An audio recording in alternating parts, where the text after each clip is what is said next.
కనిపిస్తారు, డ్యాన్స్ చేస్తారు, ఫైట్ చేస్తారు. ఇలాంటి సినిమాలు చిన్నప్పుడు నేను చిరంజీవి గారు, రజనీకాంత్ గారు, వెంకటేష్ గారు, నాగార్జున గారు ఇలా అందరి సినిమాలు నేను చిన్నప్పుడు టీవీలో నాది చూసి వాళ్ళలాగా అవ్వాలని, వాళ్ళలాంటి వాళ్ళ సినిమాలో ఎలాంటి విషయాలు అయితే చెప్తారో అలాగా నేను బతకాలని, వాళ్ళ డైలాగ్స్ విని నేను అలాంటి బిహేవియర్తోనే ఉండాలని ఫీల్ అయ్యాను. ఆ ఇంటెన్షన్తోనే నేను ఈ సినిమా హీరో అవుదాము, యాక్టర్ అవుదామని వచ్చాను.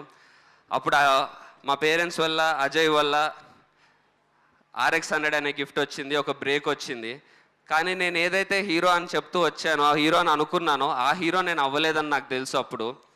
సో దాని తర్వాత నేను చేసిన ప్రతి ఫిలిం నేను అనుకుంటున్న, నేను చూసిన,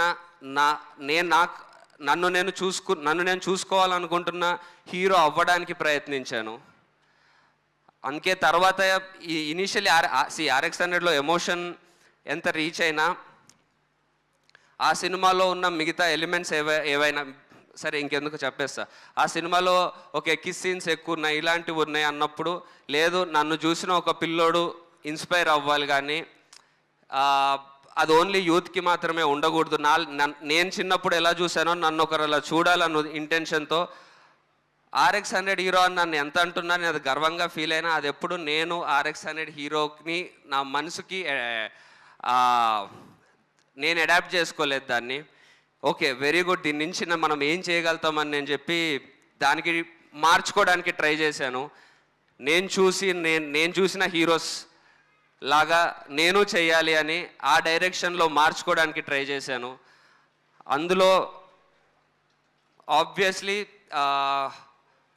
అనుకున్నట్టు చాలా వరకు వర్క్ అవ్వలేదు.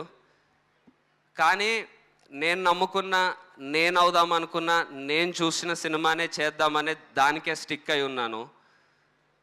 ఎందుకంటే నాకు అది తప్పితే వేరేలాగా చేయడం రాదు, అది అవుదామనే వచ్చాను కాబట్టి. నేను అలాంటి ఆ జర్నీలో నాకు ఎవరన్నా ఫ్లాప్స్ ఉన్నాయనన్నా, ఇంకోటి ఉన్నాయనన్నా ఏ రోజు దానికి భయపడలేదు, ఏ రోజు దానికి నేనేదో బాధపడలేదు. బట్ నేను అది చేస్తున్న ప్రాసెస్లో నాకు ఫ్లాప్స్ వచ్చినా ఏమొచ్చినా నన్ను నమ్మిన ఫస్ట్ నా డైరెక్టర్స్ అందరికీ, నేను అనుకుంటున్న కథని నన్ను తీసుకొచ్చిన డైరెక్టర్స్ అందరికీ పేరు పేరున థ్యాంక్ యూ. హిప్పీ తీసిన TN కృష్ణ గారు, గుణ తీసిన అర్జున్ జంధ్యాల గారు, 90 ml తీసిన శేఖర్ రెడ్డి గారు, చావు కబూర్ చల్లగా తీసిన కౌశిక్, రాజా విక్రమార్క తీసిన శ్రీ, అండ్ రీసెంట్గా హిట్ ఇచ్చిన క్లాక్స్ అందరికీ. ఎందుకంటే ఈ జర్నీ చుట్టూ అందరూ ఏం చెప్తున్నా, ఏం చేయాలని చెప్తున్నా నేను స్టిక్ అయి ఉన్నందుకు మీరు నాకు సపోర్ట్ చేశారు. అలాగే నా సక్సెస్ని పట్టించుకోకుండా నాకు సపోర్ట్ చేస్తూ నన్ను ఎంకరేజ్ చేస్తున్న ఆడియన్స్ ఉన్నారు. వాళ్ళందరికీ పేరు పేరున థ్యాంక్స్. బికాజ్ మీరు ఆ రే ఆఫ్ హోప్ నాకు చూపించబట్టే నేను అదే పాత్కి స్టిక్ అయి ఉండగలిగాను. ఏ రోజు ఎలా కనిపిస్తున్నానో అనే చూశాను, కానీ ఎంత కనిపిస్తున్నానో అని చూడలేదు. ఈ ప్రాసెస్లో అలా మనం అనుకుంటున్న స్టేజ్కి వెళ్ళగలుగుతామా లేదా, సక్సెస్లు మనం అనుకున్నట్టు రావట్లేదు అన్న సిచ్యువేషన్లో నేను ఒక దగ్గర అలా నిల్చొని ఉన్నప్పుడు, ముందు పాత్ పెద్దగా ఉంది, ఎటెల్లాలో తెలియదు అన్నప్పుడు, నేను నమ్ముకున్న నా టైప్ ఆఫ్ సినిమానే నా దగ్గరికి ప్రశాంత్ని పంపించింది. నన్ను చేయి పట్టుకొని ఒక అడుగు ముందుకే ఇస్తున్నాడు. అండ్ ప్రశాంత్ ఈ సినిమాకి అంత చేశాడు, ఇంత చేశాడు, ఇవన్నీ అయితే నేను చెప్పలేను. ఎందుకంటే ప్రశాంత్ వర్క్ గురించి ప్రాపర్గా ఎక్స్ప్లెయిన్ చేయగలిగేంత వర్క్ నాకు లేదు. కాబట్టి మనం నమ్ముకున్న ఒక వేలో దానికే స్టక్ అయి ఉండి నిల్చొని ముందుకెళ్తూ ఉన్నప్పుడు ఎన్ని ఛాలెంజెస్ వచ్చినా దానికే స్టక్ అయి ఉండాలి అన్న మోటివేషన్ కానీ, ఆ పట్టుదల కానీ నాకు 100 టైమ్స్ అంటే నాకున్న దానికంటే 100 టైమ్స్ ఎక్కువ హార్డ్ వర్కింగ్ కానీ అవన్నీ నాకు ప్రశాంత్లో కనిపించినప్పుడు నాకు అర్థమైంది ఏంటంటే, ఓకే, మనం ఈ వేలోనే ఉన్నాం కాబట్టే మనకి ఇట్లాంటి ఒక హెల్ప్ అనను, ఇట్లాంటి ఒక ప్రశాంత్ ద్వారా ఒక వే దొరికింది. సో నేను థ్యాంక్స్ గింగ్స్ అట్లాంటివి ఏం చెప్పను. నీకు థ్యాంక్స్ చెప్పేది బొక్క.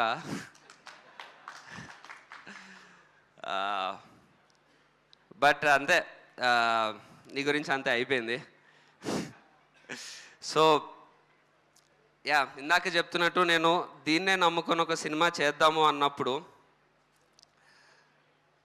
ఎవరన్నా ట్రైలర్ చూసి అది చూసే ఎవరన్నా ఇది రొటీన్ ఉంది లేకపోతే ఓల్డ్ ఉంది అని అంటే, మన జనరేషన్కి ప్రతి జనరేషన్కి ప్రాపర్ వాల్యూస్ ఉన్న ఎమోషనల్ కమర్షియల్ సినిమా కావాలి. జస్ట్ ఎమోషన్ ఉంటేనే అది అవుట్డేట్ అవుతుందంటే మనం సొసైటీగా బ్యాక్ వెళ్తున్నట్టు. అది ఎప్పుడు జరగకూడదు. ఎందుకంటే ఎమోషన్స్ ఉన్న ప్రాపర్ వాల్యూస్ ఉన్న కమర్షియల్ సినిమానే ఒక జనరేషన్ని తయారు చేస్తుంది. నాలాంటి నేను చిన్నగా ఉన్నప్పుడు నేను చూసి అలాంటి సినిమా చూశాను కాబట్టే ఆ వాల్యూస్ నాలో ఉండినాయి. కాబట్టే నేను ఈ రూట్ ఎంచుకోగలిగాను. మనకి ఎంటర్టైన్మెంట్ కావాలి, మనకి అన్నీ మనం ఎంజాయ్ చేయాలి. ఎంజాయ్మెంట్ లేకపోతే సినిమా చూడకండి. సినిమా బాగాలేకుంటే అది కమర్షియల్ సినిమానా ఎమోషనల్ సినిమానా, వాల్యూస్ ఉన్నాయా లేవా, సినిమా బాగాలేకుంటే మాత్రం అస్సలు చూడకండి. కానీ సినిమా చూడకముందే అసలు అందులో ఎమోషనల్ పార్ట్ ఉంది అని అంటే, అరే ఇదేదో ఓల్డ్ అని ఆ ఫేజ్కి అయితే వెళ్ళకండి. దట్ ఈస్ చాలా డేంజర్ సినిమాకి కానీ సొసైటీకి కానీ. ఇది అంటే నీకు చెప్పేంత స్థాయి ఆర్ ఏజ్ నాకు లేదు. బట్ రీసెంట్ టైమ్స్లో నేను విన్నది అవన్నిటి వల్ల నేను మాట్లాడేస్తున్నాను. తప్పుంటే క్షమించండి. అండ్ నేను జనరలీ నేను ఎక్కువ ప్రమోట్ అంటే నన్ను నేను ఒకలాగా ఎక్కువ చెప్పుకొని నా గురించి అది ఇదని అంటారు, మంచోడిని అంటారు. బట్ అది యాక్చువల్లీ నా మంచితనం కాదు. నేను నాలాగే ఉంటా అనే నా మొండితనం. అది దానికే స్టిక్ అయి ఉండాలని. సక్సెస్ వచ్చినా ఇందులోనే, వెనకడుగు వేసిన ఈ రూట్లోనే, ఏమిచ్చినా లైఫ్ ఇదే. ఎందుకంటే నా parents my parents own A school. వాళ్ళొక స్కూల్ పెట్టి ఎంతోమంది పిల్లలకి చదువు చెప్పి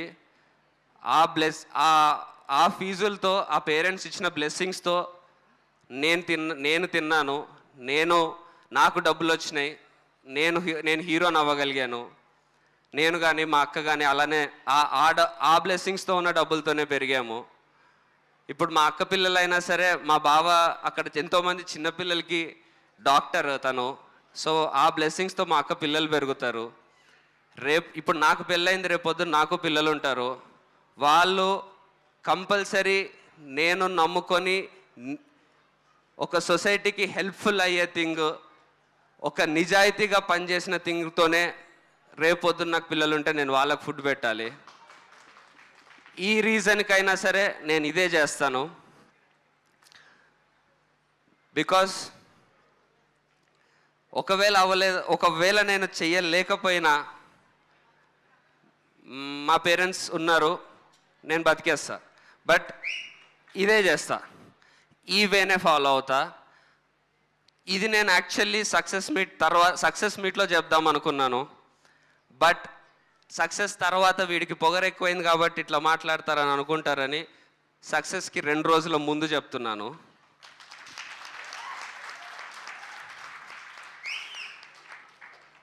సో మీరు టీజర్ చూశారు, ట్రైలర్ చూశారు. మీకు మా క్రాఫ్ట్ నచ్చితే, మీకు ఈ సినిమా బాగుంటుంది అని అనిపిస్తే డెఫినెట్లీ సినిమాకి రండి.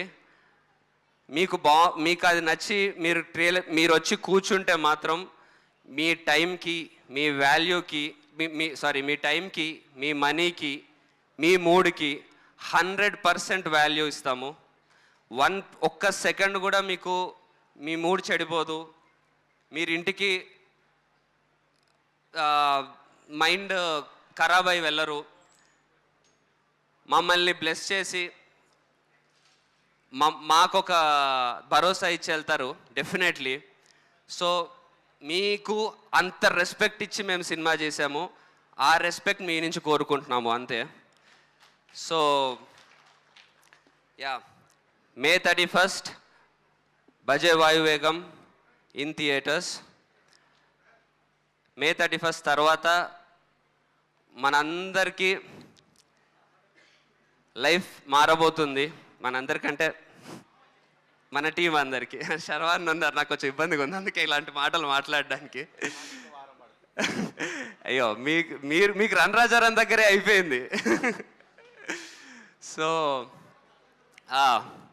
యా, మనందరి లైఫ్స్ మారబోతున్నాయి. Brace for the impact. And